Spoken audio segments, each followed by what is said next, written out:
Audio Reading presents The Legend of Sleepy Hollow by Washington Irving.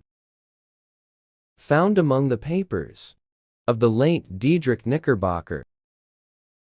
A pleasing land of drowsy head it was, of dreams that wave before the half-shut eye, and of gay castles in the clouds that pass, forever flushing round a summer sky.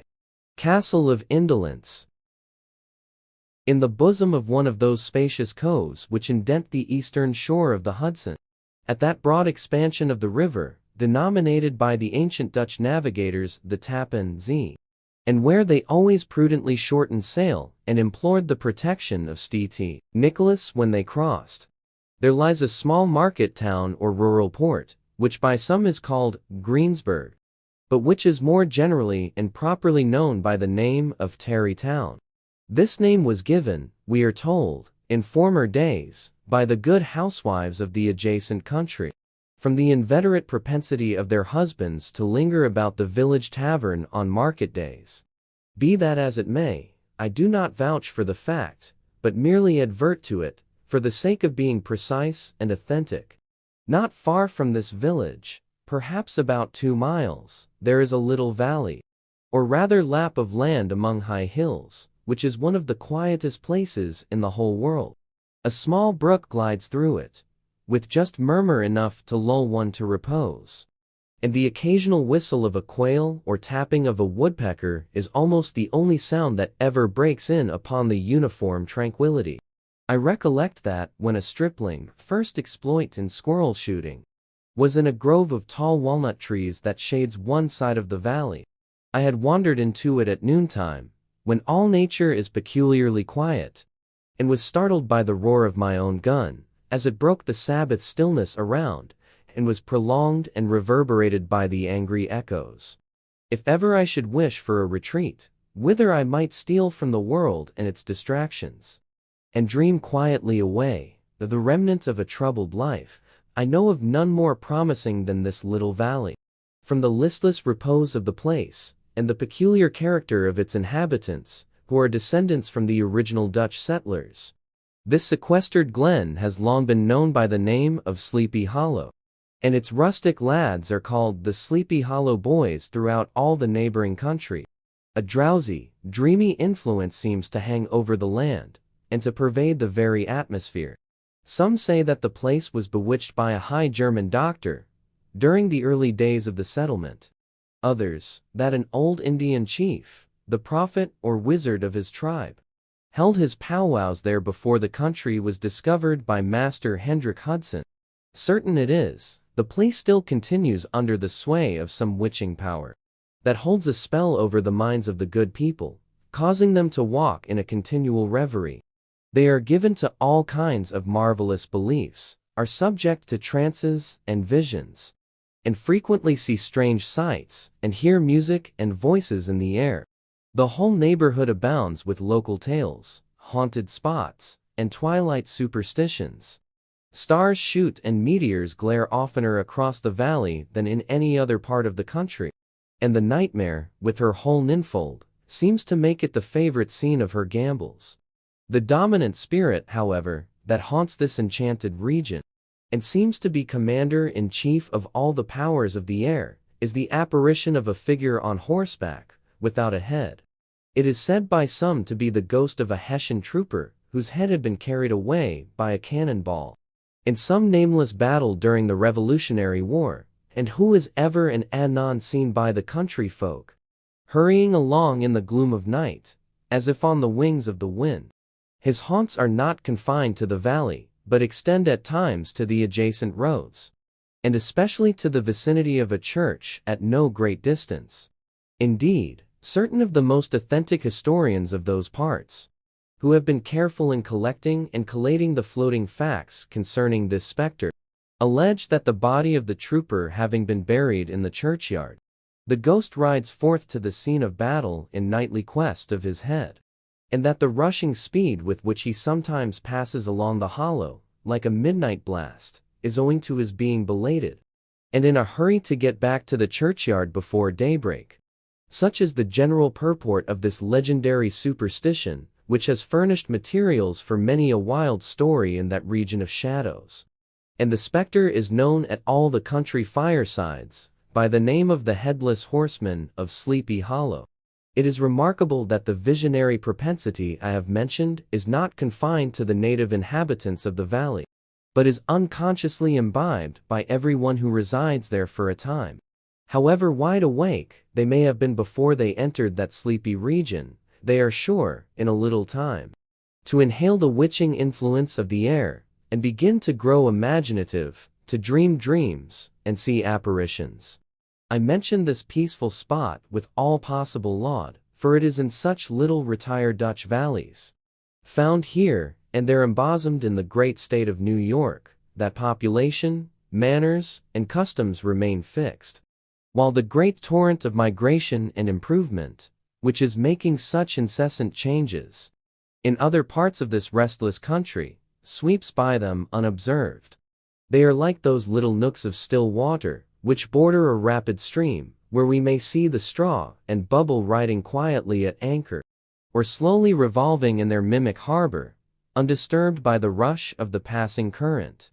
Though many years have elapsed since I trod the drowsy shades of Sleepy Hollow, yet I question whether I should not still find the same trees and the same families vegetating in its sheltered bosom. In this by-place of nature there abode, in a remote period of American history, that is to say, some 30 years since, a worthy wight of the name of Ichabod Crane, who sojourned or, as he expressed it, tarried, in Sleepy Hollow, for the purpose of instructing the children of the vicinity. He was a native of Connecticut, a state which supplies the Union with pioneers for the mind as well as for the forest, and sends forth yearly its legions of frontier woodmen and country schoolmasters. The cognomen of Crane was not inapplicable to his person. He was tall, but exceedingly lank, with narrow shoulders, long arms and legs, hands that dangled a mile out of his sleeves, feet that might have served for shovels, and his whole frame most loosely hung together. His head was small and flat at top, with huge ears, large green glassy eyes, and a long snipe nose, so that it looked like a weathercock perched upon his spindle neck, to tell which way the wind blew. To see him striding along the profile of a hill on a windy day, with his clothes bagging and fluttering about him, one might have mistaken him for the genius of famine descending upon the earth, or some scarecrow eloped from a cornfield. His schoolhouse was a low building of one large room, rudely constructed of logs, the windows partly glazed, and partly patched with leaves of old copybooks. It was most ingeniously secured at vacant hours by a withe twisted in the handle of the door, and stakes set against the window shutters, so that though a thief might get in with perfect ease, he would find some embarrassment in getting out, an idea most probably borrowed by the architect Joost van Houten from the mystery of an eel pot.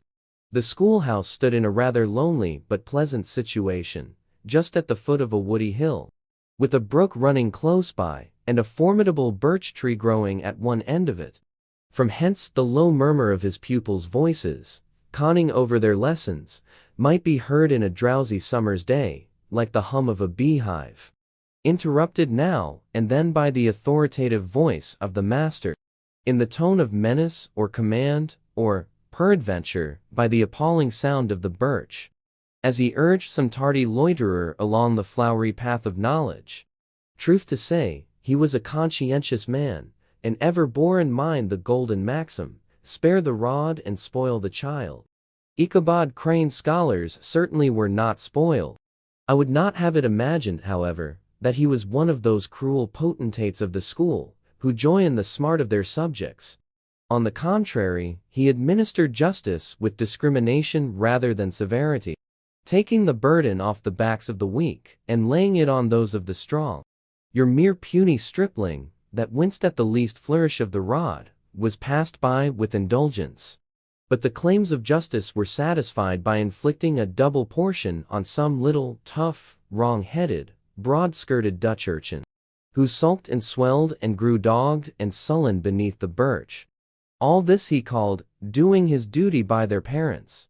and he never inflicted a chastisement without following it by the assurance, so consolatory to the smarting urchin, that he would remember it and thank him for it, the longest day he had to live.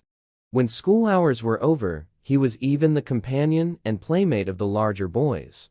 And on holiday, afternoons would convoy some of the smaller ones home, who happened to have pretty sisters, or good housewives for mothers, noted for the comforts of the cupboard. Indeed, it behooved him to keep on good terms with his pupils. The revenue arising from his school was small, and would have been scarcely sufficient to furnish him with daily bread. For he was a huge feeder, and though lank, had the dilating powers of an anaconda. But to help out his maintenance, he was, according to country custom in those parts, boarded and lodged at the houses of the farmers whose children he instructed.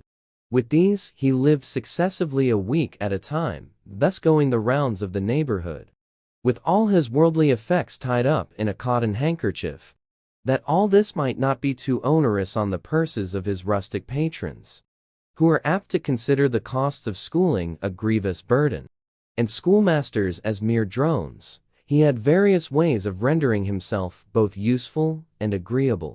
He assisted the farmers occasionally in the lighter labors of their farms, helped to make hay, mended the fences, took the horses to water, drove the cows from pasture, and cut wood for the winter fire.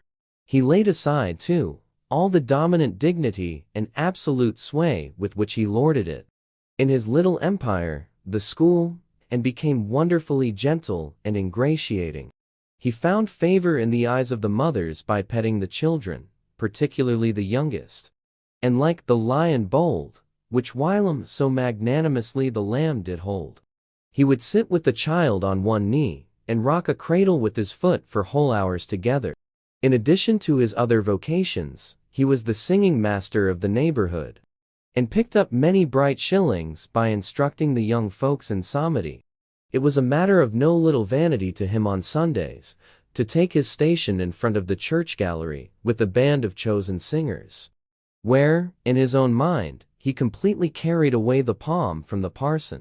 Certain it is, his voice resounded far above all the rest of the congregation, and there are peculiar quavers still to be heard in that church, and which may even be heard half a mile off, quite to the opposite side of the millpond, on a still Sunday morning, which are said to be legitimately descended from the nose of Ichabod Crane.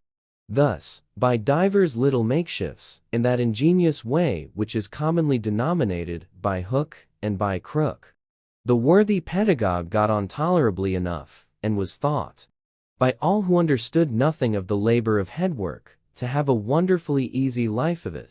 The schoolmaster is generally a man of some importance in the female circle of a rural neighborhood, being considered a kind of idle, gentlemanlike personage of vastly superior taste and accomplishments to the rough country swains, and, indeed, inferior in learning only to the parson. His appearance, therefore, is apt to occasion some little stir at the tea-table of a farmhouse, and the addition of a supernumerary dish of cakes or sweetmeats, or, peradventure, the parade of a silver teapot. Our man of letters, therefore, was peculiarly happy in the smiles of all the country damsels.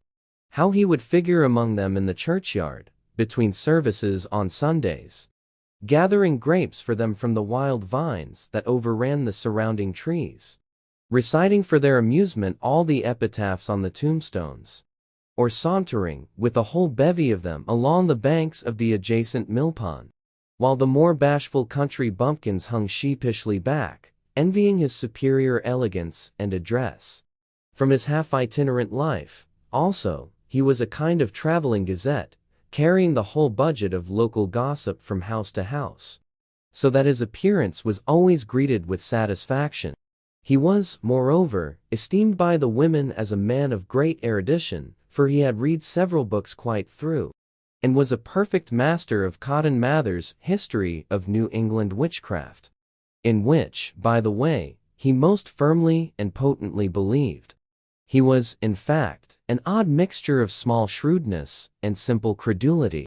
His appetite for the marvelous, and his powers of digesting it, were equally extraordinary, and both had been increased by his residence in this spellbound region. No tale was too gross or monstrous for his capacious swallow.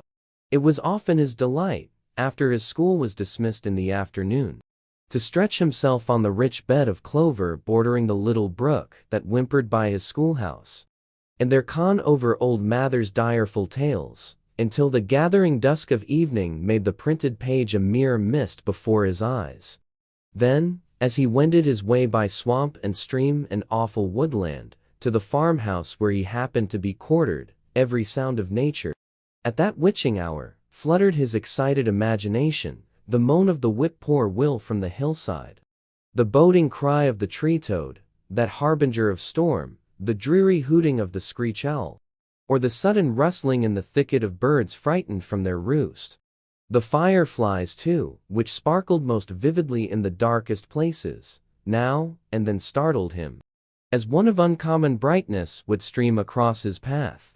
And if, by chance, a huge blockhead of a beetle came winging his blundering flight against him, the poor varlet was ready to give up the ghost, with the idea that he was struck with the witch's token. His only resource on such occasions, either to drown thought or drive away evil spirits, was to sing psalm tunes, and the good people of Sleepy Hollow, as they sat by their doors of an evening, were often filled with awe at hearing his nasal melody, in linked sweetness, long drawn out, floating from the distant hill, or along the dusky road.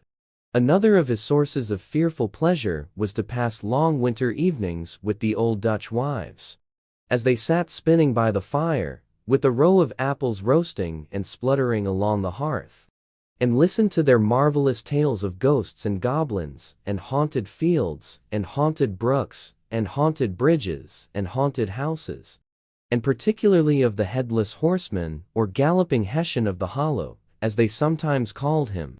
He would delight them equally by his anecdotes of witchcraft, and of the direful omens and portentous sights and sounds in the air, which prevailed in the earlier times of Connecticut, and would frighten them woefully with speculations upon comets and shooting stars, and with the alarming fact that the world did absolutely turn round, and that they were half the time topsy-turvy. But if there was a pleasure in all this, while snugly cuddling in the chimney corner of a chamber that was all of a ruddy glow from the crackling wood fire, and where, of course, no spectre dared to show its face, it was dearly purchased by the terrors of his subsequent walk homewards. What fearful shapes and shadows beset his path, amidst the dim and ghastly glare of a snowy night! With what wistful look did he eye every trembling ray of light streaming across the waste fields from some distant window! How often was he appalled by some shrub covered with snow, which, like a sheeted spectre, beset his very path! How often did he shrink with curdling awe at the sound of his own steps on the frosty crust beneath his feet, and dread to look over his shoulder, lest he should behold some uncouth being tramping close behind him! And how often was he thrown into complete dismay by some rushing blast, howling among the trees, in the idea that it was the Galloping Hessian on one of his nightly scourings! All these, however, were mere terrors of the night, phantoms of the mind that walk in darkness. And though he had seen many spectres in his time, and been more than once beset by Satan in divers shapes, in his lonely perambulations, yet daylight put an end to all these evils, and he would have passed a pleasant life of it, in despite of the devil and all his works, if his path had not been crossed by a being that causes more perplexity to mortal man than ghosts, goblins, and the whole race of witches put together. And that was a woman. Among the musical disciples who assembled, one evening in each week, to receive his instructions in psalmody, was Katrina van Tassel, the daughter and only child of a substantial Dutch farmer. She was a blooming lass of fresh 18, plump as a partridge, ripe and melting, and rosy-cheeked as one of her father's peaches, and universally famed, not merely for her beauty, but her vast expectations. She was withal a little of a coquette, as might be perceived even in her dress, which was a mixture of ancient and modern fashions, as most suited to set off her charms. She wore the ornaments of pure yellow gold, which her great-great-grandmother had brought over from Sardam, the tempting stomacher of the olden time, and withal a provokingly short petticoat, to display the prettiest foot and ankle in the country round. Ichabod Crane had a soft and foolish heart towards the sex, and it is not to be wondered at that so tempting a morsel soon found favor in his eyes, more especially after he had visited her in her paternal mansion. Old Baltus Van Tassel was a perfect picture of a thriving, contented, liberal-hearted farmer. He seldom, it is true, sent either his eyes or his thoughts beyond the boundaries of his own farm, but within those everything was snug, happy, and well-conditioned. He was satisfied with his wealth, but not proud of it, and piqued himself upon the hearty abundance, rather than the style in which he lived. His stronghold was situated on the banks of the Hudson, in one of those green, sheltered, fertile nooks in which the Dutch farmers are so fond of nestling. A great elm tree spread its broad branches over it, at the foot of which bubbled up a spring of the softest and sweetest water, a little well formed of a barrel, and then stole sparkling away through the grass, to a neighboring brook, that babbled along among alders and dwarf willows. Hard by the farmhouse was a vast barn, that might have served for a church, every window and crevice of which seemed bursting forth with the treasures of the farm. The flail was busily resounding within it from morning to night. Swallows and martins skimmed, twittering about the eaves, and rows of pigeons, some with one eye turned up, as if watching the weather, some with their heads under their wings, or buried in their bosoms, and others swelling, and cooing, and bowing about their dames, were enjoying the sunshine on the roof. Sleek, unwieldy porkers were grunting in the repose and abundance of their pens, from whence sallied forth, now and then, troops of sucking pigs, as if to snuff the air. A stately squadron of snowy geese were riding in an adjoining pond, convoying whole fleets of ducks. Regiments of turkeys were gobbling through the farmyard, and guinea fowls fretting about it, like ill-tempered housewives, with their peevish, discontented cry. Before the barn door strutted the gallant cock, that pattern of a husband, a warrior, and a fine gentleman, clapping his burnished wings and crowing in the pride and gladness of his heart, sometimes tearing up the earth with his feet, and then generously calling his ever-hungry family of wives and children to enjoy the rich morsel which he had discovered. The pedagogue's mouth watered as he looked upon this sumptuous promise of luxurious winter fare. In his devouring mind's eye, he pictured to himself every roasting pig running about with the pudding in his belly and an apple in his mouth. The pigeons were snugly put to bed in a comfortable pie and tucked in with the coverlet of crust. The geese were swimming in their own gravy, and the ducks pairing cosily in dishes, like snug married couples, with a decent competency of onion sauce. In the porkers he saw carved out the future sleek side of bacon and juicy relishing ham. Not a turkey, but he beheld daintily trussed up, with its gizzard under its wing, and peradventure, a necklace of savory sausages. And even bright Chanticleer himself lay sprawling on his back, in a side dish, with uplifted claws, as if craving that quarter which a chivalrous spirit disdained to ask while living.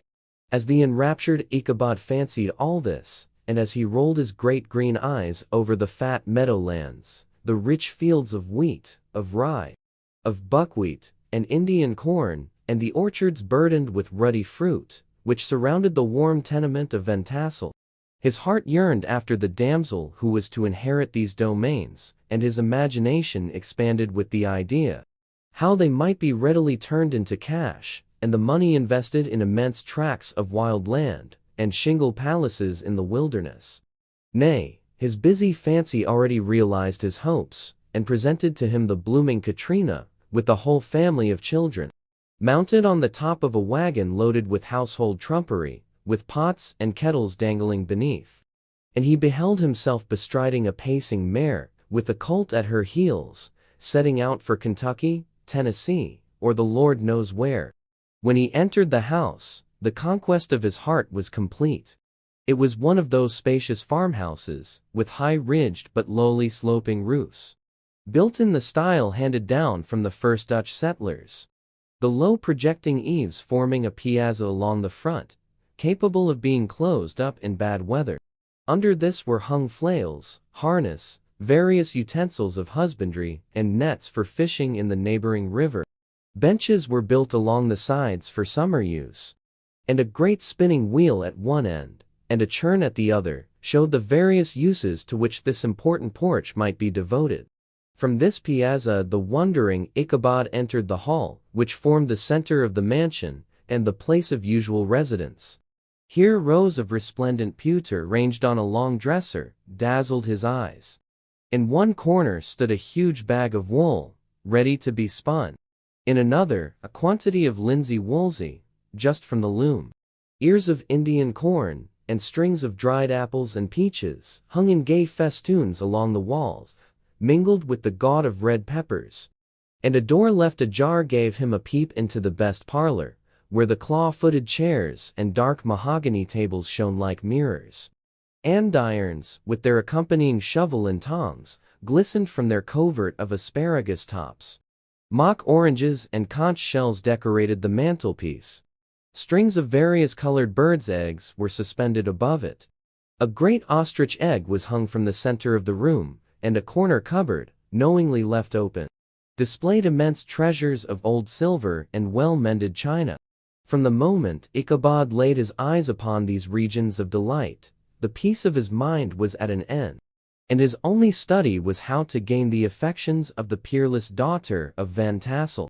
In this enterprise, however, he had more real difficulties than generally fell to the lot of a knight-errant of yore, who seldom had anything but giants, enchanters, fiery dragons, and such like easily conquered adversaries to contend with, and had to make his way merely through gates of iron and brass, and walls of adamant to the castle keep, where the lady of his heart was confined.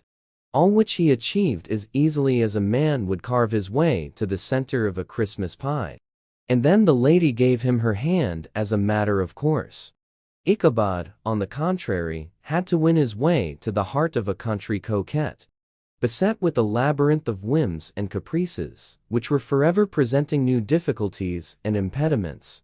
And he had to encounter a host of fearful adversaries of real flesh and blood, the numerous rustic admirers, who beset every portal to her heart, keeping a watchful and angry eye upon each other, but ready to fly out in the common cause against any new competitor. Among these, the most formidable was a burly, roaring, roistering blade, of the name of Abraham, or, according to the Dutch abbreviation, Bram van Brunt, the hero of the country round, which rang with his feats of strength and hardihood. He was broad-shouldered and double-jointed, with short, curly black hair, and a bluff but not unpleasant countenance, having a mingled air of fun and arrogance. From his Herculean frame and great powers of limb, he had received the nickname of Brombones, by which he was universally known. He was famed for great knowledge and skill in horsemanship, being as dexterous on horseback as a Tartar. He was foremost at all races and cockfights, and, with the ascendancy which bodily strength always acquires in rustic life, was the umpire in all disputes, setting his hat on one side, and giving his decisions with an air and tone that admitted of no gainsay or appeal. He was always ready for either a fight or a frolic, but had more mischief than ill will in his composition, and with all his overbearing roughness, there was a strong dash of waggish good humor at bottom. He had 3 or 4 boon companions, who regarded him as their model, and at the head of whom he scoured the country, attending every scene of feud or merriment for miles round. In cold weather he was distinguished by a fur cap, surmounted with the flaunting fox's tail, and when the folks at a country gathering descried this well-known crest at a distance, whisking about among a squad of hard riders, they always stood by for a squall. Sometimes his crew would be heard dashing along past the farmhouses at midnight, with whoop and halloo, like a troop of Don Cossacks. And the old dames, startled out of their sleep, would listen for a moment till the hurry-scurry had clattered by, and then exclaim, there goes Brombones and his gang. The neighbors looked upon him with a mixture of awe, admiration, and good will. and when any madcap prank or rustic brawl occurred in the vicinity, always shook their heads, and warranted Brombones was at the bottom of it. This rantipole hero had for some time singled out the blooming Katrina for the object of his uncouth gallantries. And though his amorous toyings were something like the gentle caresses and endearments of a bear, yet it was whispered that she did not altogether discourage his hopes. Certain it is, his advances were signals for rival candidates to retire, who felt no inclination to cross a lion in his amours. Insomuch, that when his horse was seen tied to Van Tassel's paling, on a Sunday night, a sure sign that his master was courting, or, as it is termed, sparking, within, all other suitors passed by in despair, and carried the war into other quarters. Such was the formidable rival with whom Ichabod Crane had to contend, and, considering all things, a stouter man than he would have shrunk from the competition, and a wiser man would have despaired. He had, however, a happy mixture of pliability and perseverance in his nature. He was in form and spirit like a supple jack-yielding, but tough. Though he bent, he never broke. And though he bowed beneath the slightest pressure, yet, the moment it was away jerk, he was as erect, and carried his head as high as ever. To have taken the field openly against his rival would have been madness. For he was not a man to be thwarted in his amours, any more than that stormy lover, Achilles. Ichabod, therefore, made his advances in a quiet and gently insinuating manner. Under cover of his character of singing master, he made frequent visits at the farmhouse. Not that he had anything to apprehend from the meddlesome interference of parents, which is so often a stumbling block in the path of lovers. Balt Van Tassel was an easy, indulgent soul. He loved his daughter better even than his pipe, and like a reasonable man and an excellent father, let her have her way in everything. His notable little wife, too, had enough to do to attend to her housekeeping and manage her poultry. For, as she sagely observed, ducks and geese are foolish things, and must be looked after, but girls can take care of themselves. Thus, while the busy dame bustled about the house, or plied her spinning wheel at one end of the piazza, honest Balt would sit smoking his evening pipe at the other, watching the achievements of a little wooden warrior, who, armed with a sword in each hand, was most valiantly fighting the wind on the pinnacle of the barn. In the meantime, Ichabod would carry on his suit with the daughter by the side of the spring under the great elm, or sauntering along in the twilight, that are so favorable to the lover's eloquence. I profess not to know how women's hearts are wooed and won. To me, they have always been matters of riddle and admiration. Some seem to have but one vulnerable point, or door of access, while others have 1,000 avenues, and may be captured in 1,000 different ways. It is a great triumph of skill to gain the former, but a still greater proof of generalship to maintain possession of the latter. For man must battle for his fortress at every door and window. He who wins 1,000 common hearts is therefore entitled to some renown. But he who keeps undisputed sway over the heart of a coquette is indeed a hero. Certain it is, this was not the case with the redoubtable Brombones. And from the moment Ichabod Crane made his advances, the interests of the former evidently declined. His horse was no longer seen tied to the palings on Sunday nights, and a deadly feud gradually arose between him and the preceptor of Sleepy Hollow.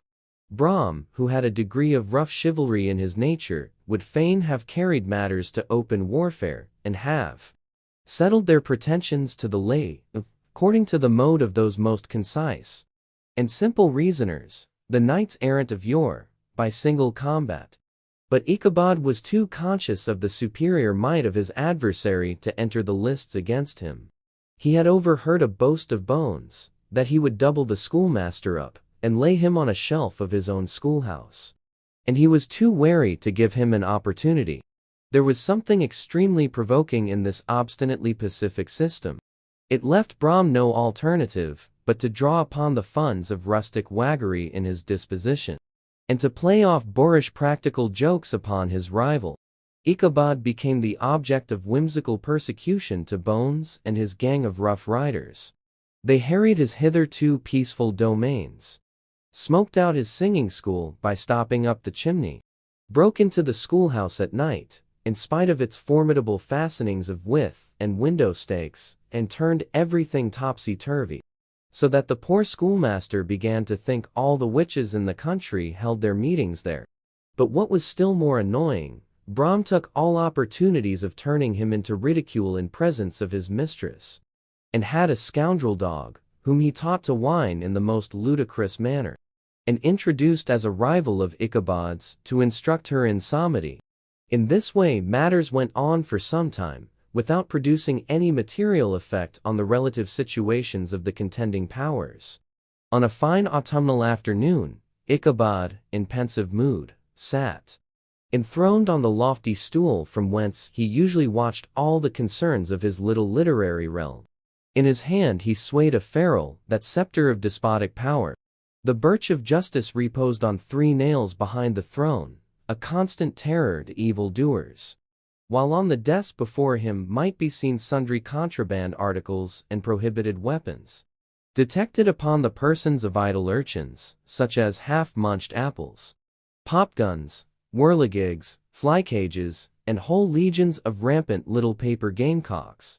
Apparently there had been some appalling act of justice recently inflicted, for his scholars were all busily intent upon their books, or slyly whispering behind them, with one eye kept upon the master. And a kind of buzzing stillness reigned throughout the schoolroom.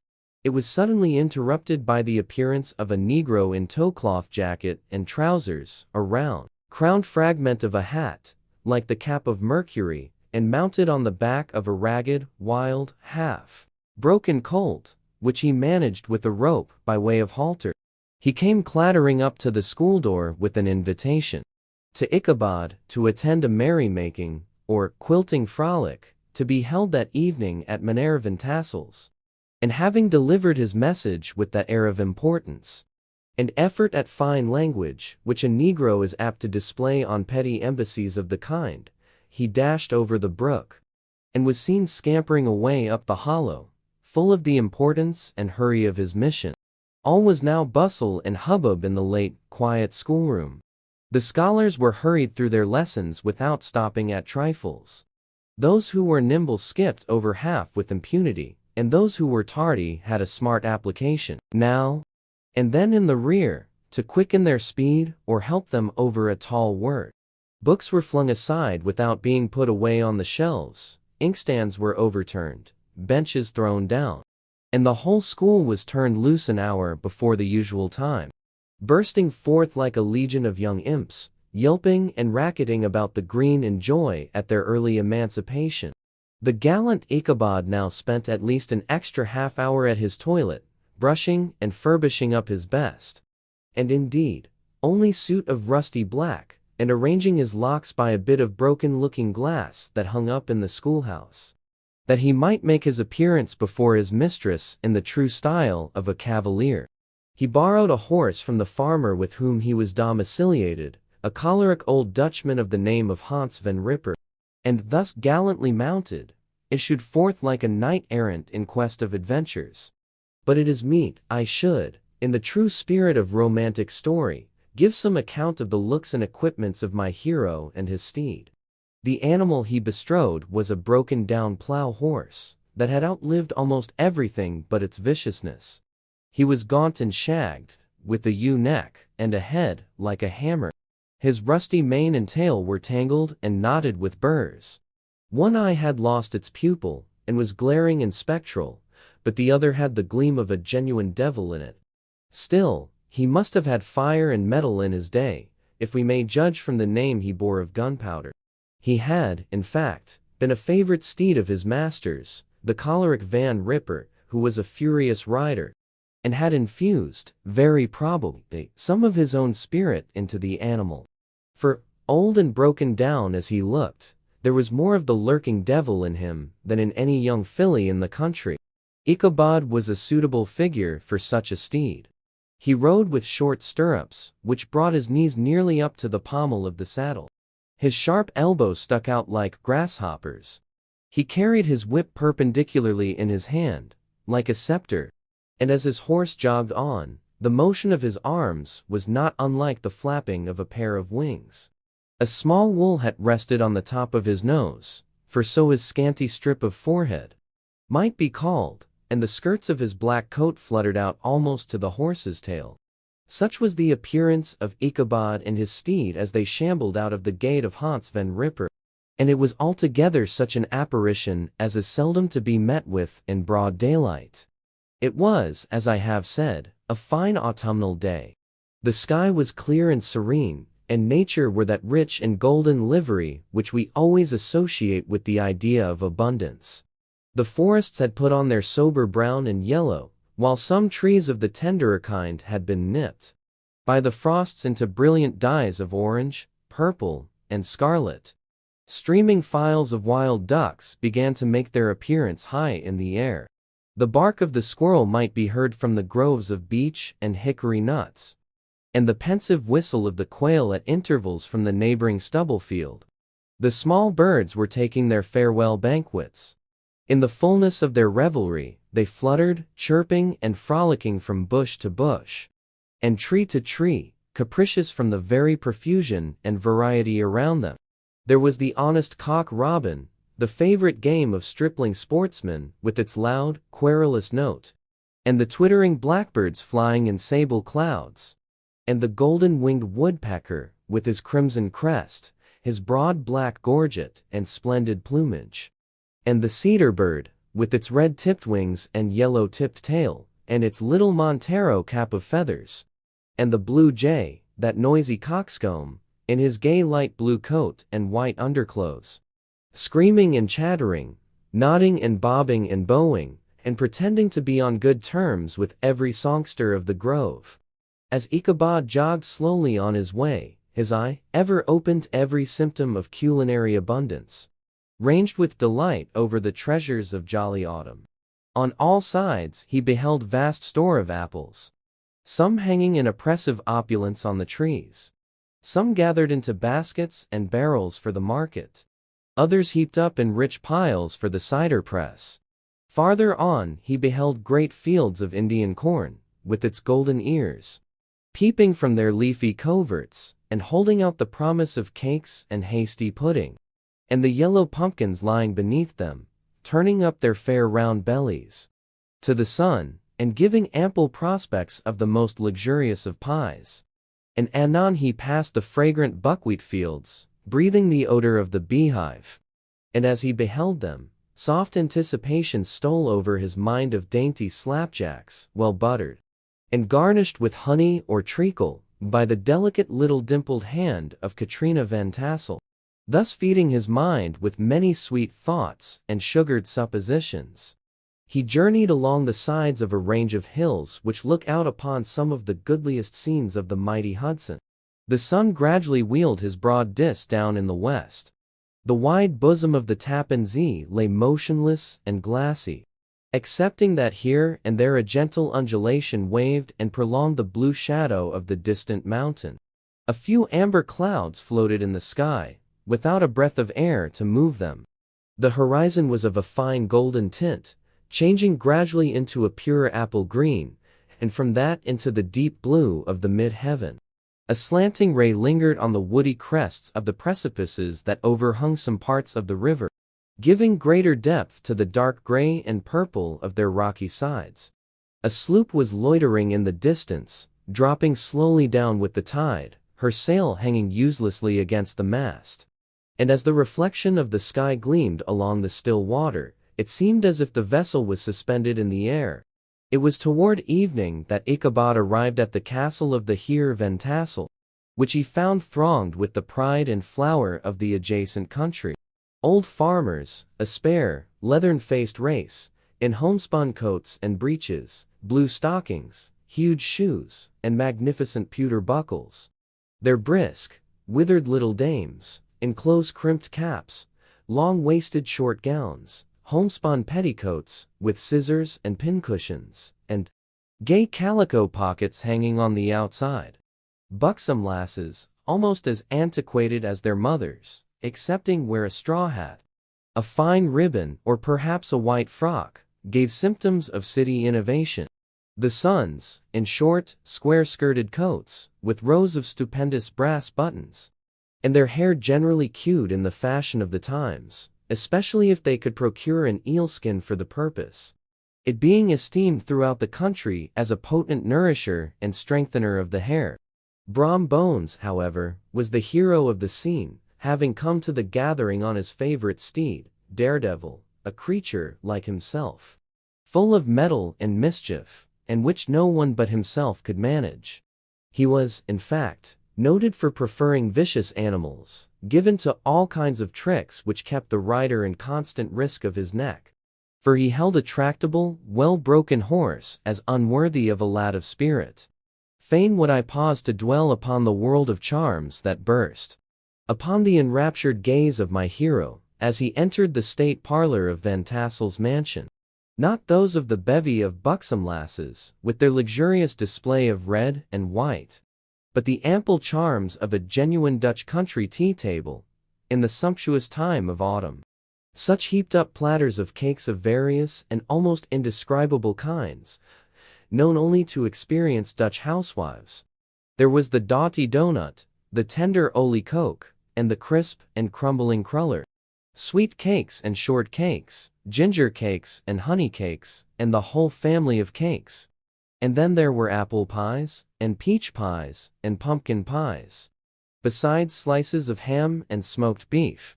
And moreover, delectable dishes of preserved plums, and peaches and pears, and quinces. Not to mention broiled shad and roasted chickens, together with bowls of milk and cream, all mingled higgledy-piggledy, pretty much as I have enumerated them, with the motherly teapot sending up its clouds of vapor from the midst heaven, bless the mark. I want breath and time to discuss this banquet as it deserves, and am too eager to get on with my story. Happily, Ichabod Crane was not in so great a hurry as his historian, but did ample justice to every dainty.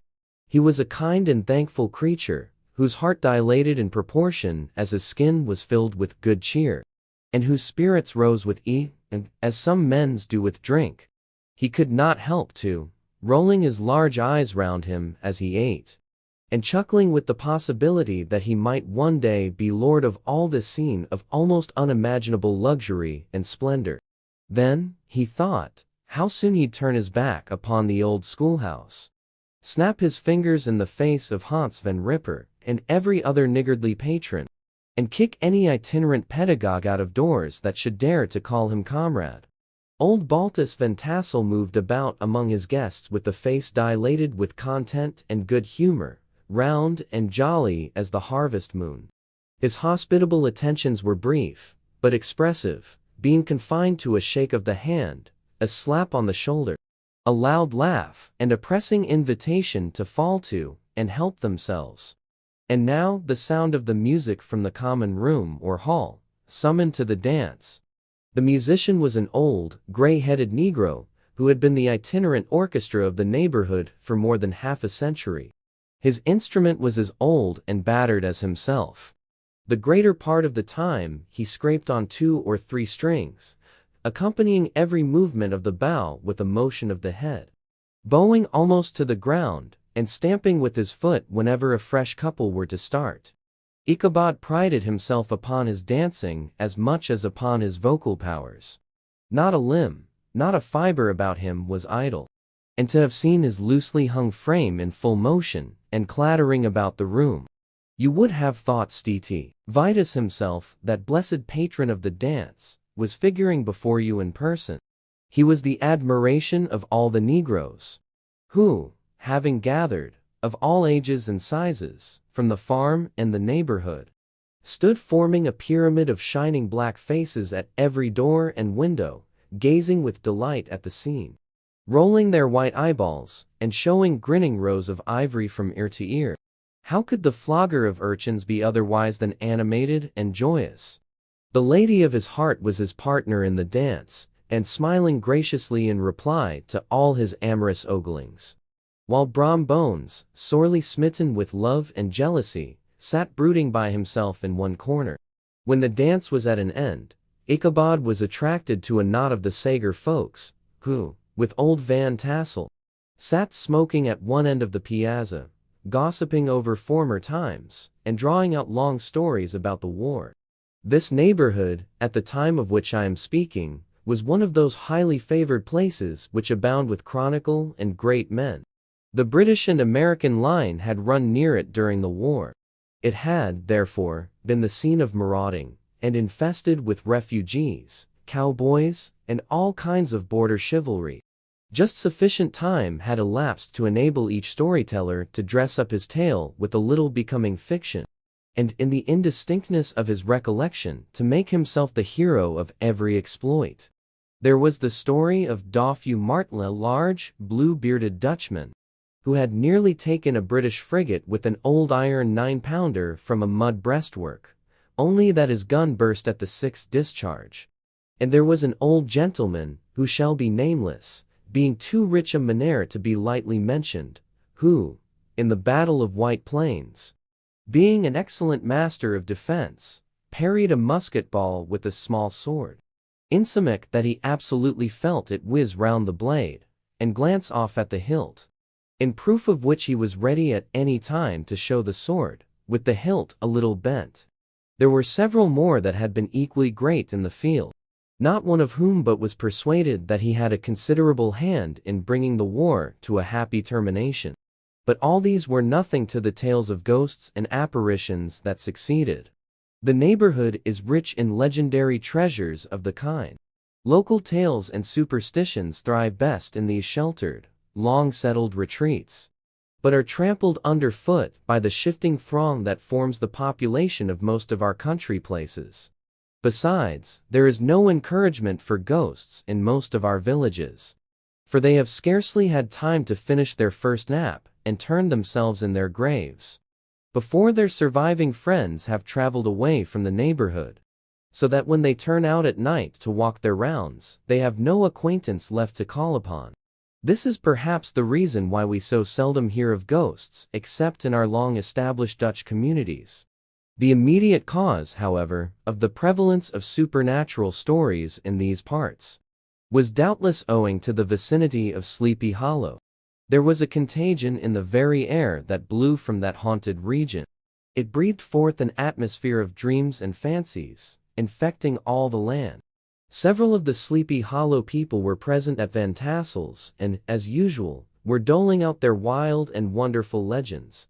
Many dismal tales were told about funeral trains, and mourning cries and wailings, heard and seen about the great tree where the unfortunate Major Ander was taken, and which stood in the neighborhood.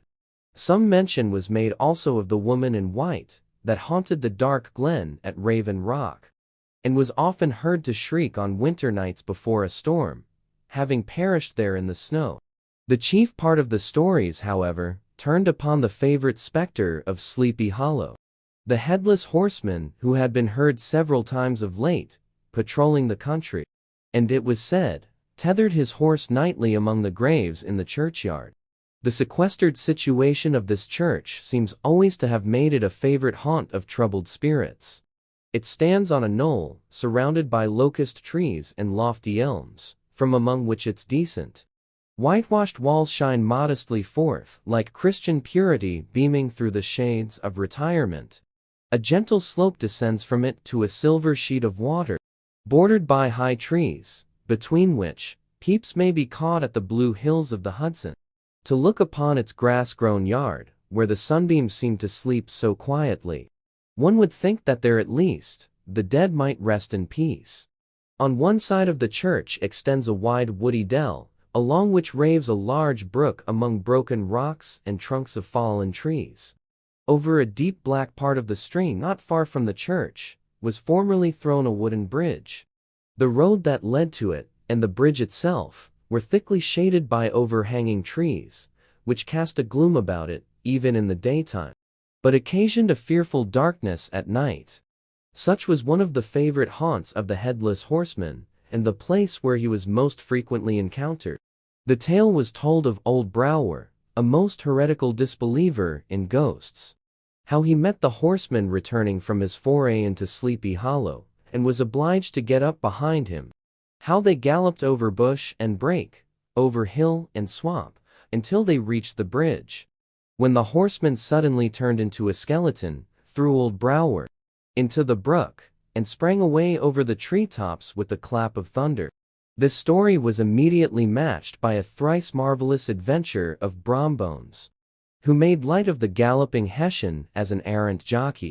He affirmed that on returning one night from the neighboring village of Sing Sing, he had been overtaken by this midnight trooper, that he had offered to race with him for a bowl of punch, and should have won it too, for Daredevil beat the goblin horse All Hollow. But just as they came to the church bridge, the Hessian bolted, and vanished in a flash of fire. All these tales, told in that drowsy undertone with which men talk in the dark, the countenances of the listeners only now and then receiving a casual gleam from the glare of a pipe, sank deep in the mind of Ichabod. He repaid them in kind with large extracts from his invaluable author, Cotton Mather, and added many marvelous events that had taken place in his native state of Connecticut, and fearful sights which he had seen in his nightly walks about Sleepy Hollow. The revel now gradually broke up. The old farmers gathered together their families in their wagons, and were heard for some time rattling along the hollow roads and over the distant hills. Some of the damsels mounted on pillions behind their favorite swains, and their light-hearted laughter, mingling with the clatter of hoofs, echoed along the silent woodlands, sounding fainter and fainter until they gradually died away, and the late scene of noise and frolic was all silent and deserted. Ichabod only lingered behind, according to the custom of country lovers, to have a tea with the heiress, fully convinced that he was now on the high road to success. What passed at this interview I will not pretend to say, for in fact, I do not know. Something, however, fear me, must have gone wrong, for he certainly sallied forth, after no very great interval, with an air quite desolate and chapfallen. Oh, these women! Could that girl have been playing off any of her coquettish tricks? Was her encouragement of the poor pedagogue all a mere sham to secure her conquest of his rival? Heaven only knows, not I. Let it suffice to say, Ichabod stole forth with the air of one who had been sacking a hen-roost, rather than a fair lady's heart. Without looking to the right or left to notice the scene of rural wealth, on which he had so often gloated, he went straight to the stable, and with several hearty cuffs and kicks, roused his steed most uncourteously from the comfortable quarters in which he was soundly sleeping, dreaming of mountains of corn and oats, and whole valleys of timothy and clover.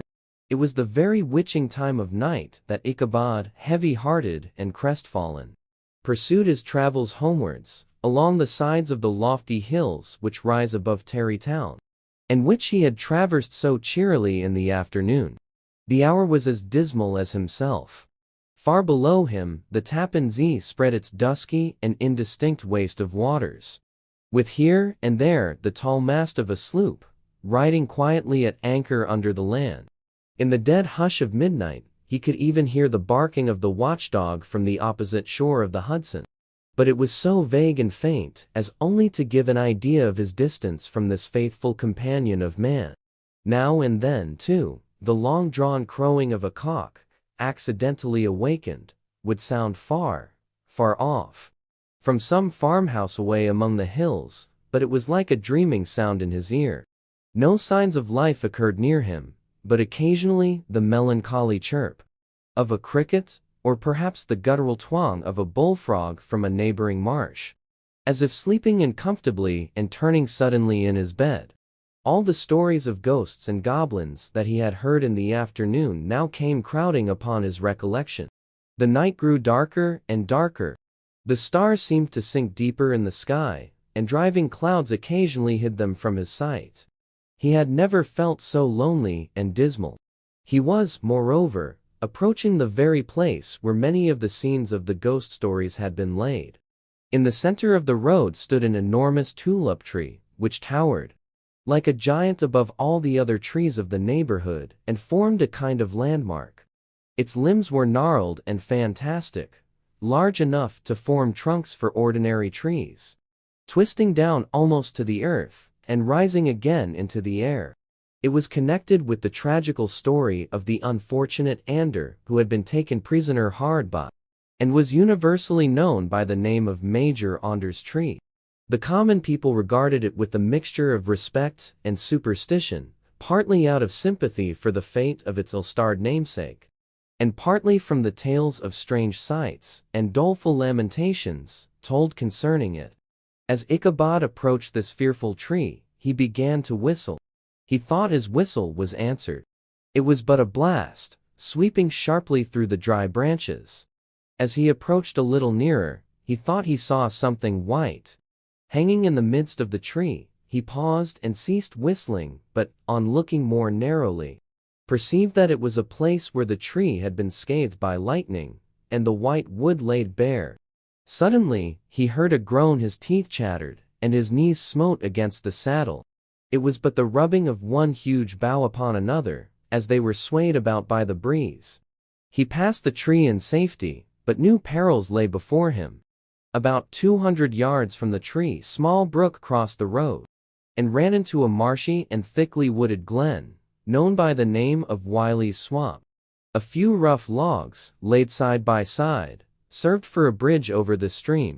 On that side of the road where the brook entered the wood, a group of oaks and chestnuts, matted thick with wild grapevines, threw a cavernous gloom over it. To pass this bridge was the severest trial.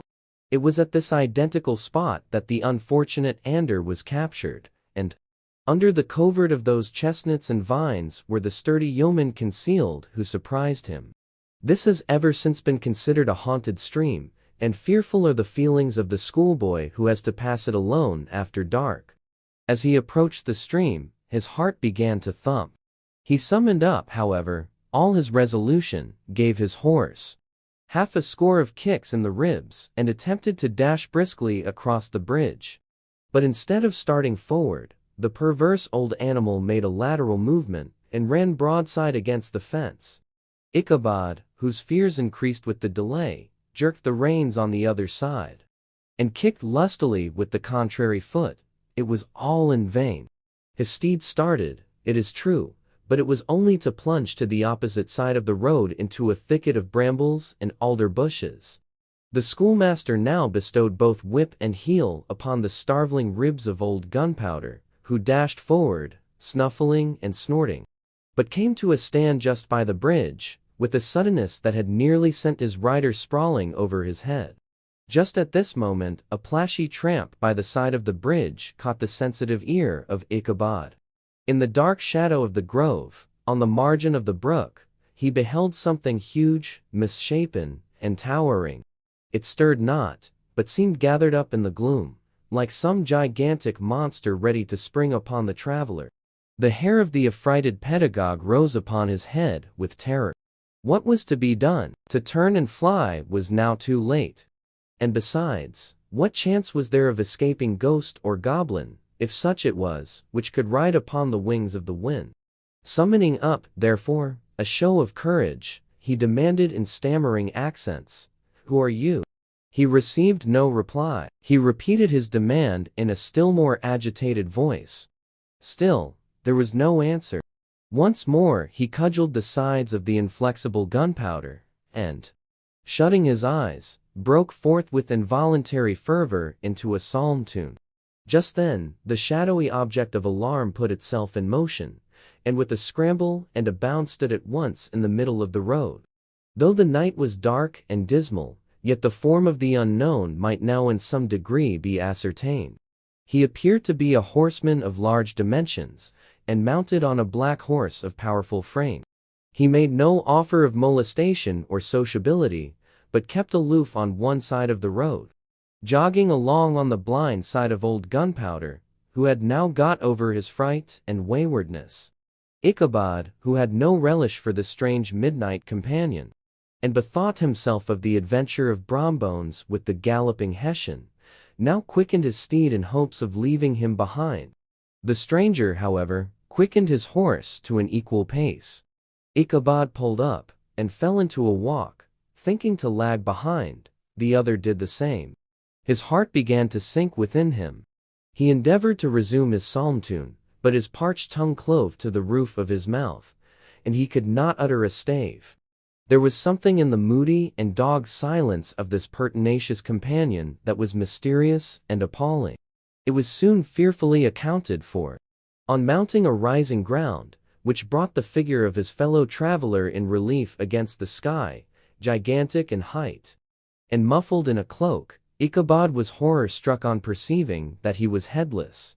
But his horror was still more increased on observing that the head, which should have rested on his shoulders, was carried before him on the pommel of his saddle. His terror rose to desperation.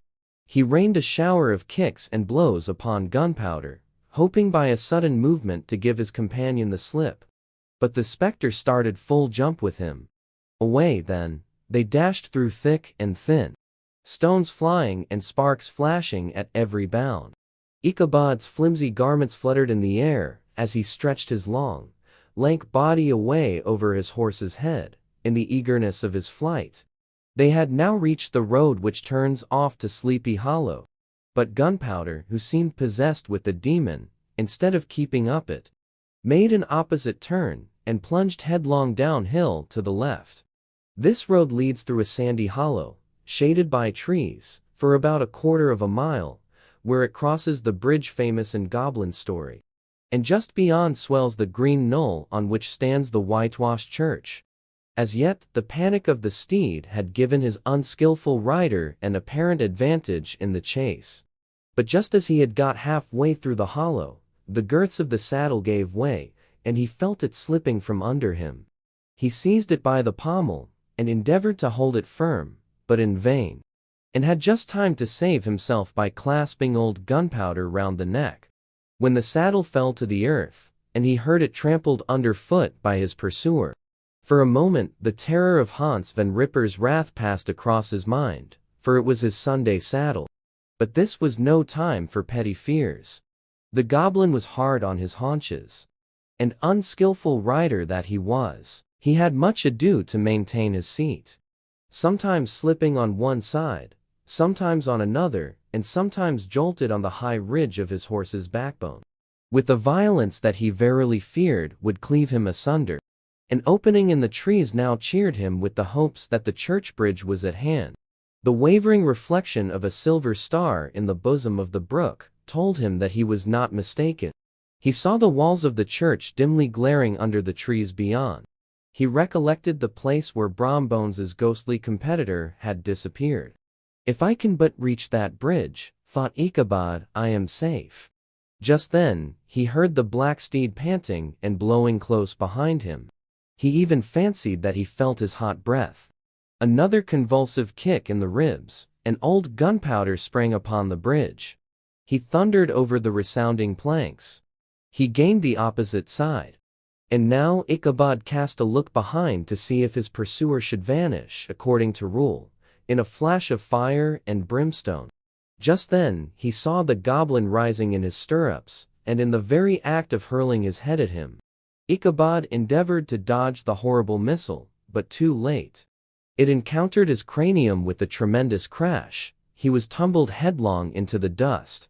And Gunpowder, the black steed, and the goblin rider passed by like a whirlwind. The next morning, the old horse was found without his saddle, and with the bridle under his feet, soberly cropping the grass at his master's gate. Ichabod did not make his appearance at breakfast. Dinner hour came, but no Ichabod. The boys assembled at the schoolhouse, and strolled idly about the banks of the brook. But no schoolmaster. Hans Van Ripper now began to feel some uneasiness about the fate of poor Ichabod and his saddle. An inquiry was set on foot, and after diligent investigation they came upon his traces. In one part of the road leading to the church was found the saddle trampled in the dirt. The tracks of horses' hoofs, deeply dented in the road, and evidently at furious speed, were traced to the bridge, beyond which, on the bank of a broad part of the brook, where the water ran deep and black, was found the hat of the unfortunate Ichabod, and close beside it a shattered pumpkin. The brook was searched, but the body of the schoolmaster was not to be discovered. Hans Van Ripper, as executor of his estate, examined the bundle which contained all his worldly effects.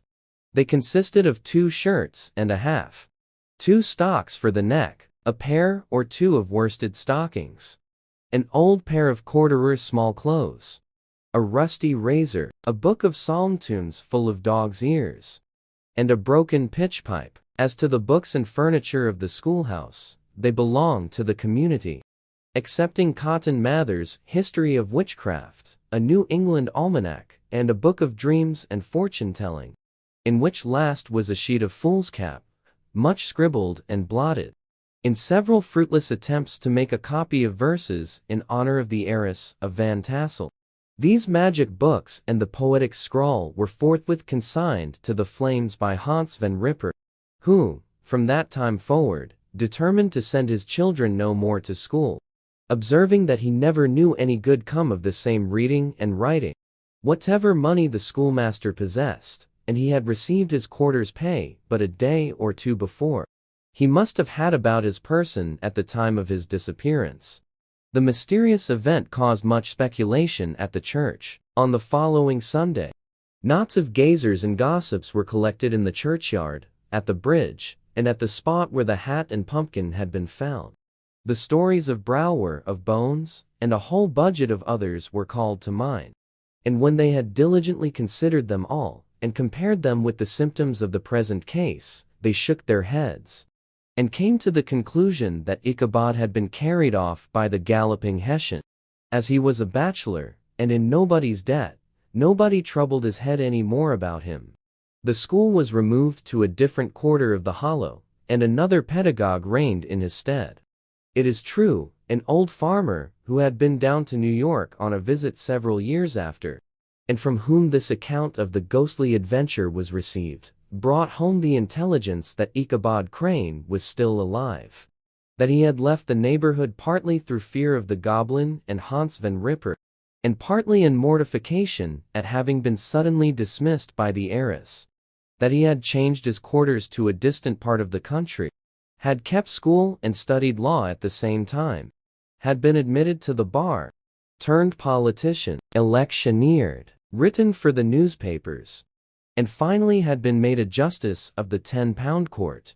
Brom Bones, too, who, shortly after his rival's disappearance, conducted the blooming Katrina in triumph to the altar, was observed to look exceedingly knowing whenever the story of Ichabod was related, and always burst into a hearty laugh at the mention of the pumpkin, which led some to suspect that he knew more about the matter than he chose to tell.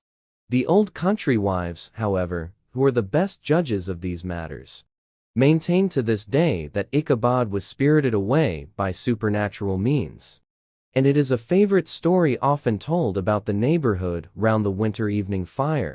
The bridge became more than ever an object of superstitious awe, and that may be the reason why the road has been altered of late years, so as to approach the church by the border of the millpond.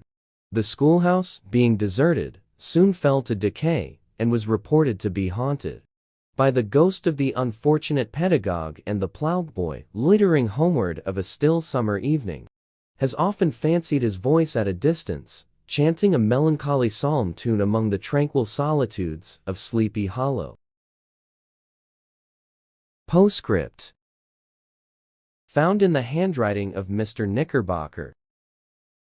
The preceding tale is given almost in the precise words in which I heard it related, at a corporation meeting at the ancient city of Manhattan, at which were present many of its sagest and most illustrious burghers.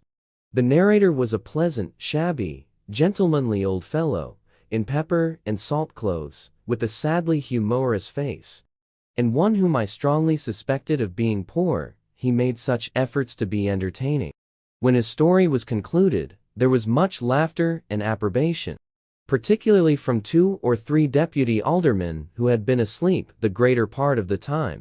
There was, however, one tall, dry-looking old gentleman, with beetling eyebrows, who maintained a grave and rather severe face throughout, now and then folding his arms, inclining his head, and looking down upon the floor, as if turning a doubt over in his mind. He was one of your wary men, who never laugh but upon good grounds when they have reason and law on their side. When the mirth of the rest of the company had subsided, and silence was restored, he leaned one arm on the elbow of his chair, and sticking the other akimbo, demanded, with a slight, but exceedingly sage motion of the head and contraction of the brow, what was the moral of the story, and what it went to prove. The storyteller, who was just putting a glass of wine to his lips, as a refreshment after his toils, paused for a moment, looked at his inquirer with an air of infinite deference, and, lowering the glass slowly to the table, observed that the story was intended most logically to prove that there is no situation in life but has its advantages and pleasures provided we will but take a joke as we find it. That, therefore, he that runs races with goblin troopers is likely to have rough riding of it. Ergo, for a country schoolmaster to be refused the hand of a Dutch heiress is a certain step to high preferment in the state. The cautious old gentleman knit his brows tenfold closer after this explanation, being sorely puzzled by the ratiocination of the syllogism, while, methought, the one in pepper and salt eyed him with something of a triumphant leer. At length he observed that all this was very well, but still, he thought the story a little on the extravagant. There were 1 or 2 points on which he had his doubts. "Faith, sir," replied the storyteller, "as to that matter, I don't believe one half of it myself." D.K. The End.